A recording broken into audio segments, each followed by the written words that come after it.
This is a demonstration of your daily cleaning procedure for the WhiffAway Hygiene valve. Spray up the urinal with the cleaner. Remove the bio shell. As you can see, there's a build-up underneath. It's important to spray that. Get a cloth. Wipe away the debris.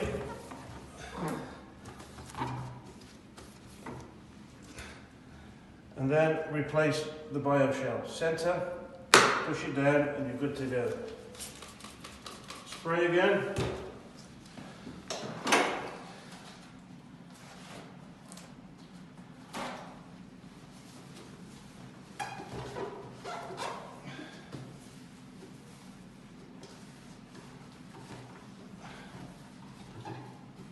And wipe the urinal. All good.